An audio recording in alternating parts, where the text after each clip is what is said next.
Live from the National News Studio, Sri Lanka.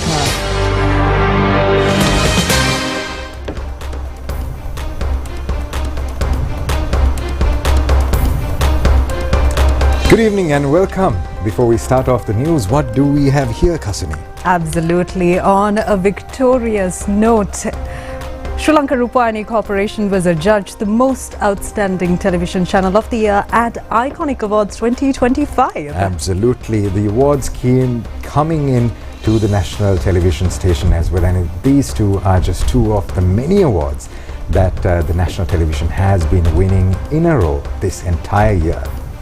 Bringing you the news now, my name is Siobhan Pereira, and together with... I'm Kasuni Balachandra Adhikari. We start off with a look at your headlines for tonight.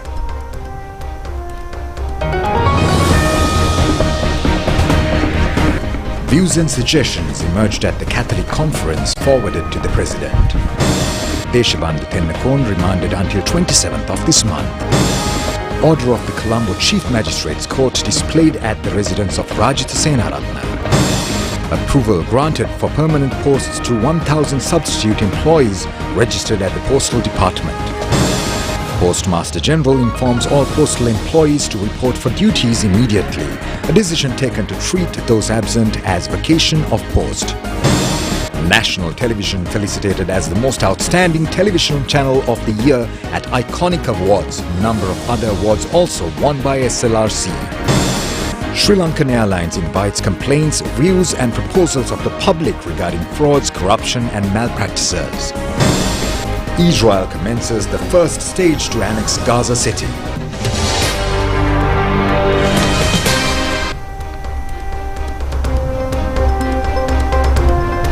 And it's time for your top story tonight. A meeting was held yesterday at the Presidential Secretariat between His Eminence Malcolm Cardinal Ranjit, the Archbishop of Colombo, and the members of the Catholic Bishops' Conference and of Sri Lanka and the President Andrew Kumar Dissanayake.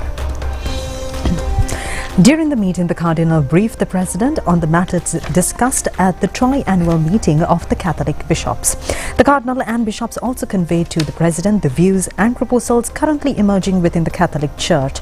The Archbishop of Colombo was accompanied by the members of the Catholic Bishops' Conference of Sri Lanka, led by its President, Bishop Harold Anthony Pereira. Now, former IGP Deshabandhu Tennakon has been remanded until the 27th of this month. This order was given by the Colombo 4th Magistrates Court.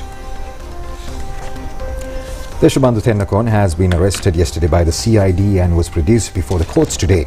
Considering the facts presented by the Crimes Investigation Department and the attorneys of the defendant, the Colombo 4th Magistrate Nilupuli Lankapura issued this order.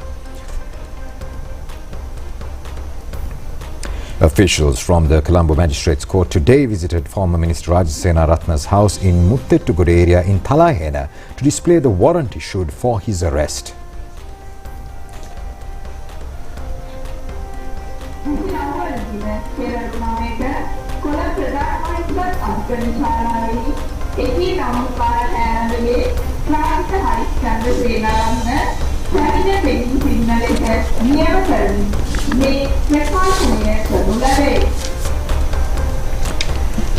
The Colombo Magistrates Court has issued arrest warrants against former State Minister Diana Gamage since she has not appeared before courts for a trial.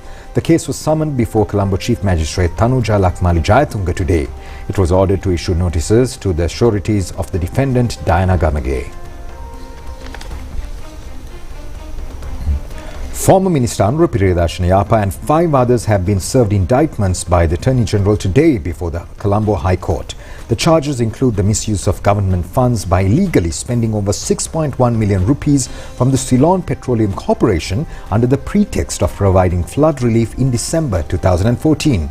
Subsequently, the judge ordered that each accused be released on a cash bail of 100,000 rupees and surety bails of 1 million rupees each. The pre-trial conference of the case was scheduled on the 1st of October. Postmaster General Ruan Satkumara says that it is a matter of satisfaction that the striking postal workers have told the media that they have agreed to use fingerprint machines. He points out that several more fingerprint machines will be installed today at the Central Mall Exchange. The strikes started by postal workers under several demands was effective today as well.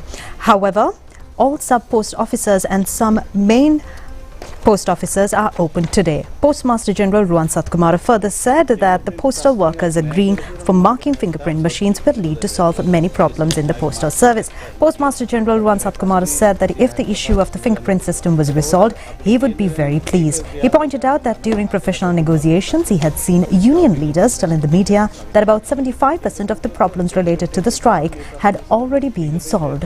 He added that the main issue now raised by the strikes concerned the Central Postal Exchange.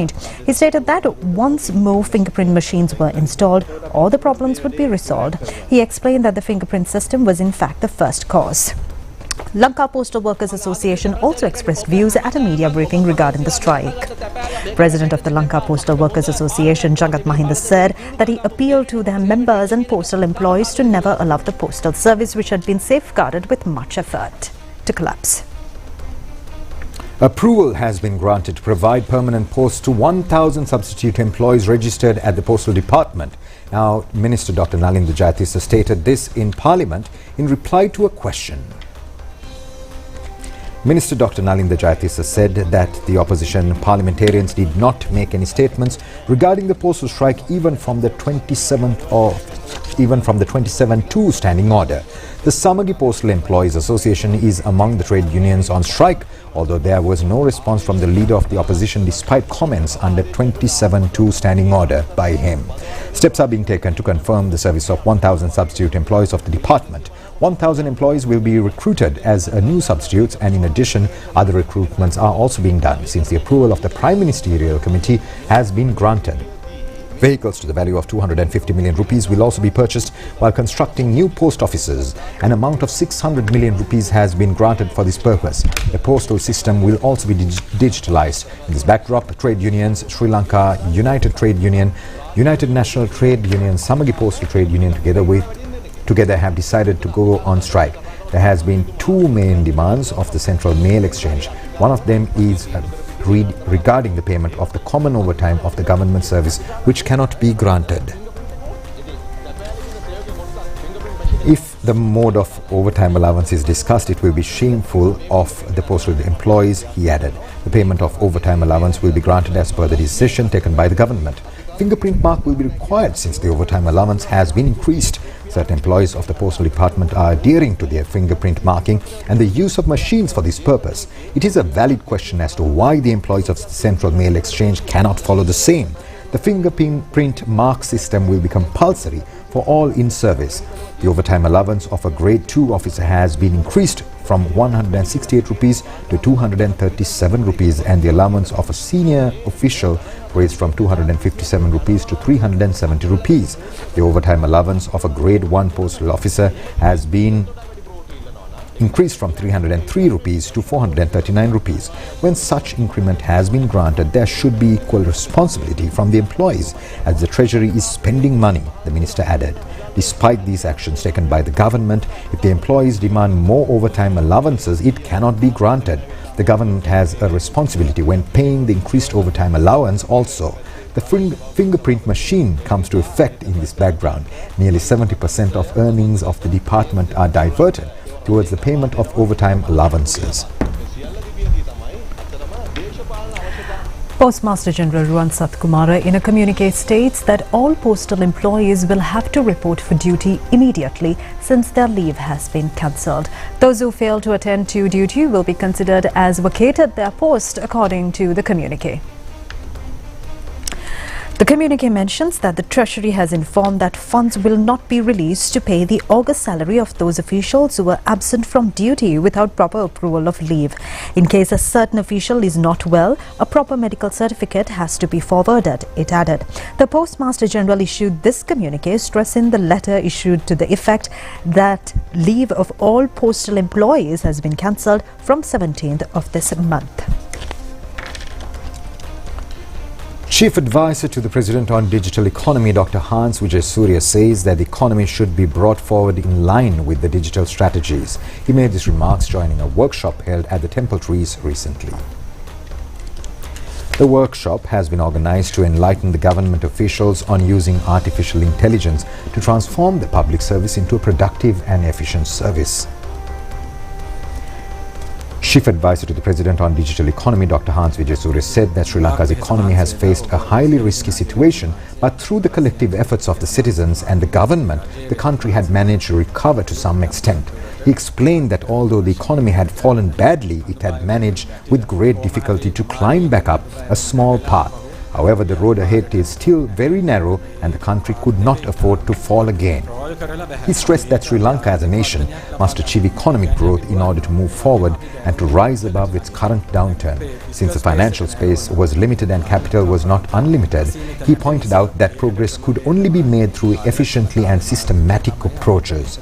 He further stated that achieving development for the country could in fact be done through the digital path and therefore strong commitment was required in that direction.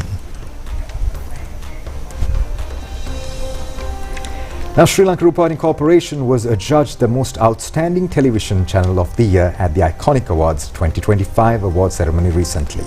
The national television has been able to win several more awards also at the function.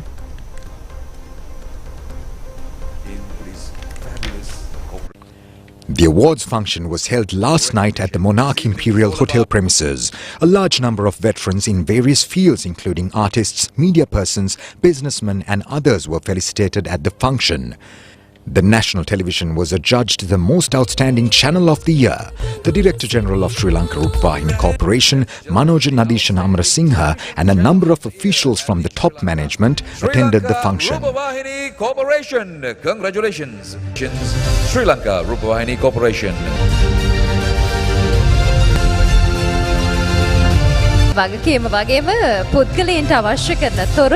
And the final award. Shanida Ayubowan program was awarded for the best weekend TV program. The award was received by Director of the Education Unit Sanjay Indrakumara. The best morning TV program was the Nugasavana program and Nila N. Kasim, Director of Program, received the award. The Iconic Awards 2025 goes out to දශක ගණනාවක් පුරාටම අපේ හැම දෙනාගේම ආදර දිනාගත්ත වැඩසටහනක් Sri Lanka Rupavahini Corporation Nugasavana. Director of News of the National Television Vimuktika Karyavasam was felicitated with an award appreciating her journey as the first female news director entering media as a news producer. Vimuktika Karyavasam, congratulations.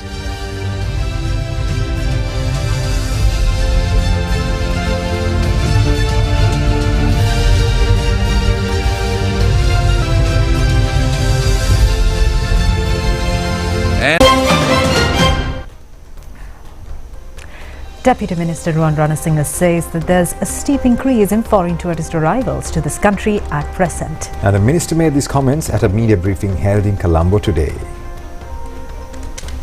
So far, 1.5 million tourists have arrived in Sri Lanka this year. The government aims to increase this number to 3 million arrivals by the end of the year. A number of projects are being implemented by now in order to attract tourists into the island. The objective is to increase the inflow of foreign exchange by increasing tourist attraction through increasing airport facilities and added number of rooms in 5-star category, along with streamlining of methodologies and facilities at tourist sites. Deputy Minister Ruwan Ranasinghe says that tourist arrivals this year has already surpassed expectations, with 1.5 million arrivals recorded from January to this month. He noted that the main tourist season was just beginning, coinciding with the winter season in Europe. The Deputy Minister pointed out that one of the major challenges faced earlier was the lack of sufficient airline arrivals to Sri Lanka. However, discussions held in recent months with several airlines had resulted in Colombo being included in their flight schedules. As a result, he said that the country has now experienced a notable increase in tourist arrivals, which was clearly visible across key tourist attractions. The Deputy Minister added that by the end of the year, Sri Lanka was hopeful of reaching close to the target of 3 million visitors. At present, more foreign tourists can be seen around the area of Sigiriya. Businessmen have implemented various programs to retain them around this area. They have also created an attractive environment for tourists to spend an enchanting night in the area. Tourists have a huge liking for local cuisine, music and captivating environments. Due to this, areas around Sigiriya has the outlook of a tourist paradise these days. The Presidential Special Investigation Committee established to probe into past fraud, corruption and malpractices at airport and aviation services. Lanka Private Limited and Sri Lankan Airlines invites complaints, views and proposals from the public. This is conducted through the Special Investigation Committee appointed by President Andrukumara Dissanayake. In accordance with the Cabinet proposal based on the Cabinet memorandum submitted by President Andrukumara Dissanayake, the Presidential Special Investigation Committee was established to inquire into past incidents of fraud, corruption and irregularities at Airport and Aviation Services Sri Lanka Private Limited and Sri Lankan Airlines. Accordingly, the committee seeks submissions from employees, staff members and the general public concerning issues related to both institutions. Interested individuals and organizations are requested to forward their complaints, views or proposals on or before the 5th of September 2025, either via email to PSICAIRPORT, that's psicareairport@gmail.com, or by WhatsApp to 070 330 Appointments for discussions will then be scheduled with the committee. Sri Lankan Cargo, which belongs to Sri Lankan Airlines, at present provides direct services for 33 destinations in 21 countries. In a special feature, it provides services covering more than 200 destinations around the world in collaboration with its air and service providers. Sri Lankan Cargo has the capability to conduct between 65,000 to 70,000 kilograms of air cargo daily.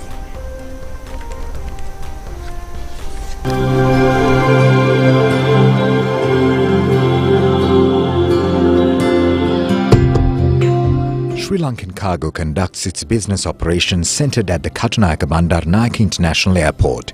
It expands its services worldwide through Colombo as a gate to speedily developing markets of South Asia, Europe, Middle East, Southeast Asia and Australia. Sri Lankan Cargo has two main terminals numbered 4 and 5. Out of the two, the fourth terminal is used for air cargo export activities. Sri Lankan Cargo possesses the facilities to store air cargo items safely after concluding proper custom clearance duties. A special feature of the operation is the availability of necessary storage facilities for items to be transported under the controlled temperature conditions, including medicines. In addition, it has also the facilities to keep pet animals and other animals. A separate department has been established for dangerous cargo items and a separate radiation room for radioactive items. They also possess separate safe storage facilities for items such as gems, jewelry and gold. Another notable feature of the Sri Lankan Cargo is the availability of modern storage facilities among advanced machinery and a specialized knowledge plus experience in cargo transportation. Sri Lankan Cargo at present provides transportation facilities for goods which belongs to 4 special categories. They are freshness class, wellness class and guardian class and precious class. So we have, as I mentioned in the morning, that we have 250,000 metric tons of capacity per year handling capacity, and also presently we have done about 180,000 last year. So there's a little bit of capacity available that we can do, but for the future that we need to go to perishable center and a courier hub, so we need more terminal capacity. So that is the reason that I mentioned about another terminal that is coming up. That will help further in terms of courier, which is actually developing in the world right now. The e-commerce growth is 9% right now at the moment. So we are trying to optimize the utilization of our capacity. Sri Lankan Cargo has been felicitated with a number of awards for their service excellence. In addition, they have been able to acquire a large number of local and international standardizations. It also has the capability in handling a capacity of 150,000 metric tons per year.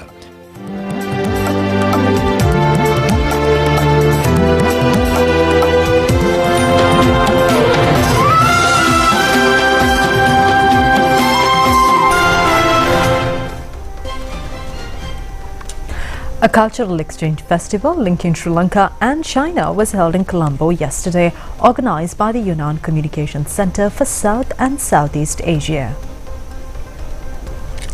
The event, held under the theme Harbours Beyond Tea, Youth Talk, featured traditional folk songs and dance performances from Yunnan, along with a special exhibition on the world-renowned Yunnan black tea. Young speakers from China share their thoughts and experiences, reflecting on the friendship and cultural ties between the two nations. A highlight of the evening was the official launch of the World Heritage Tour Sri Lanka program, which aims to promote Sri Lanka's UNESCO World Heritage cultural sites to international visitors. Marking an important step in strengthening ties between the two countries, the festival was attended by university students, diplomats and members of the media.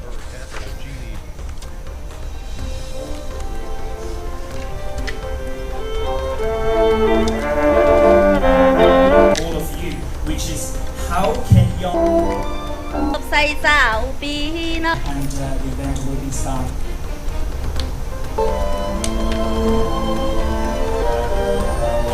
When will you arrive?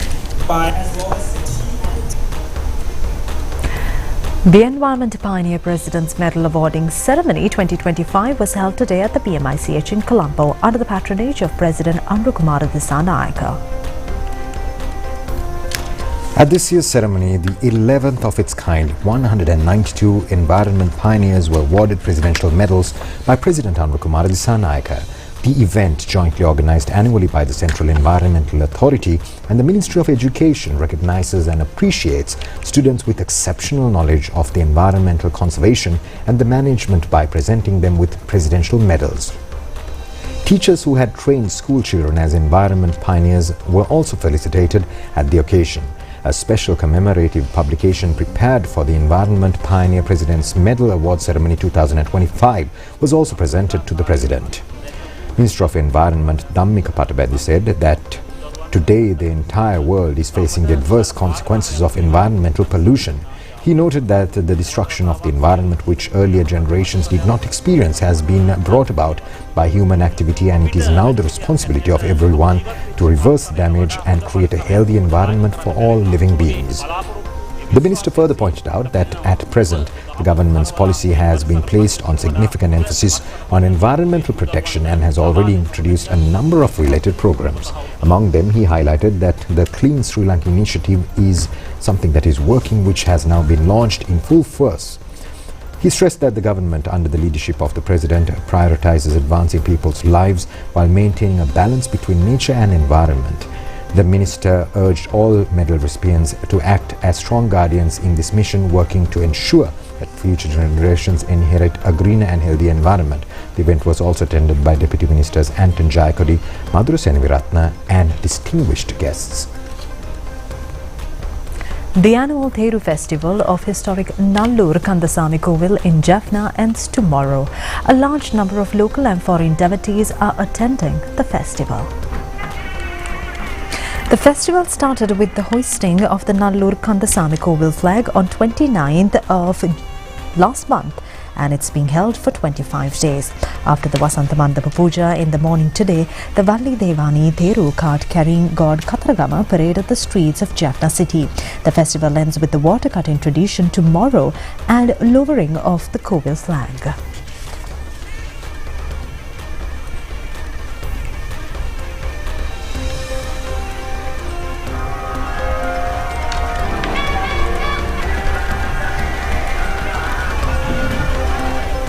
The income of the National Lotteries Board during the first 6 months of 2025 has increased compared to last year by 4.9 billion rupees.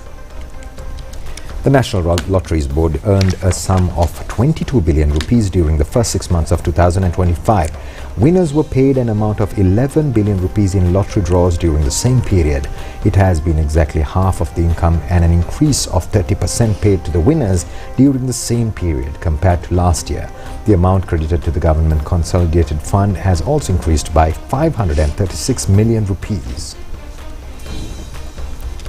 A new think tank has been launched in Colombo to study Asian geopolitics, peace and sustainable development.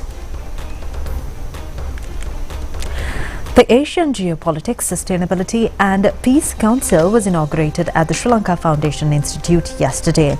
The council brings together experts, diplomats and policymakers to address challenges such as security, the environment and regional cooperation. It is led by Professor Mohan Munasinghe, Following its launch, the council held meetings with leaders of political parties and ambassadors in Colombo. The talks focused on democratic governance, regional security, economic resilience and Sri Lanka's role in international affairs. Who is doing all this consumption? The global pattern of consumption is highly unequal. 85% of this consumption is done by the top 20 percentile of the world's population. They are consuming 60 or 70 times more than the poorest 20%. In 2024, world military expenditures exceeded $2 trillion. That is 10 times more than the amount we are spending on aid to the poor. So just imagine, we are spending 10 times more to destroy rather than to save. That we have gone through many phases, from bandwagoning in 1947 to balancing in various ways, but that in each of these phases, what we were doing was not quite the classical expectation of it, and therefore we did not get the full benefit of any of those policies we followed. I think the central issue we face from outside today, Sri Lanka's positioning situation makes us an attractive place, and as a result, there has been a great deal to seek exclusivity in relations with Sri Lanka. Now for several developing news items in brief. Developing the Hatton-Dickoya-Bartford Valley Road by layering carpets commenced today. A sum of 112.6 million rupees has been allocated to renovate 4.5 kilometers segment of the road. Constructing new houses for 7 low-income families in the Valley-Mud area started recently under the patronage of Chairman of Valley-Mud Pradesh Sabha Ajit Kumar Dissanayaka. A sum of 7 million rupees have been allocated for this project. The Ganimula Grama Sanwardhana Mawata is being carpeted at a cost of 16 million rupees. The construction work has started recently under the patronage of Deputy Minister Mahinda Jayasinghe. And Foreign now news on the other side of this break.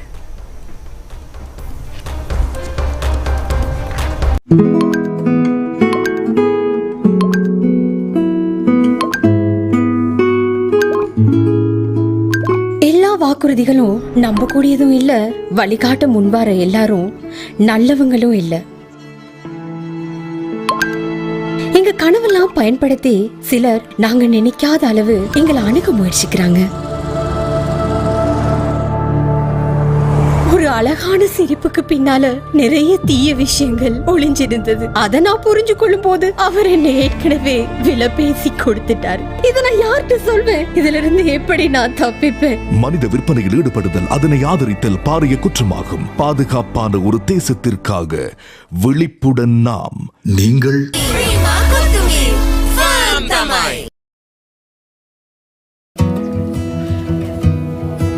கவனமா போயிட்டீங்க தானே? குழந்தைய பாக்குற வேலைன்னு சொன்னாலும் 7-8 குடும்பங்களோட எல்லா வேலையும் நான் செய்ய வேண்டியிருக்கு. நாங்க ஏமாந்துட்டோம். நினைச்சதை விட இங்க வேலை கஷ்டமா இருக்கு. மகன் என்ன தேடுறானா? அம்மா நல்லா இருக்கேன் தானே? எனக்கு இந்த மாசம் சம்பளம் கூட தரல. நான் அதை கேட்ட நேரம் என்ன ரொம்ப மோசமா அடிச்சாங்க. கொஞ்சம் அந்த ஏஜென்சிக்கு கதைச்சு பாக்குறீங்களா? அது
And in your sports news tonight, Sri Lanka cricket team, which is participating in the series with Zimbabwe, is due to depart at night tomorrow from the island. Now, in the series to be held at Harare in Zimbabwe, 2 one-day internationals and 3 T20 matches have been scheduled. The first one-day international will be held on the 29th of this month, while the second match is due to be played on the 31st of this month. The first T20 match has been scheduled for the 1st of September, and the second match will be played on the 6th and the 3rd on the 7th of September respectively. Meanwhile, Sri Lanka Cricket today named the Sri Lankan squad for the ODI series. The squad includes 16 players under the captaincy of Charita Salanka. It includes Pathum Nissanka, Nishan Madushka, Kusal Mendis, Sadira Samarawickrama, Nuanindu Fernando, Kamidu Mendis, Janit Lianage and Pavan Ratnayaka as batsmen. Dunik Vellalage has been included in the squad as an all-rounder, while Milan Ratnayaka, Mahesh Deekshana, Jeffrey Van der Say, Asita Fernando, Dushmanta Chamira and Dilshan Madushanka will strengthen the bowling department. A unique feature is the inclusion of Pavan Ratnayak in the Sri Lanka squad for the first time in an ODI. And that was a look at your news here at Sri Lanka Rupavahini Corporation. I've been Siobhan Pereira together with Khasuni Balachandra Adhikari. Wish you a pleasant evening and a wonderful week ahead. Good night.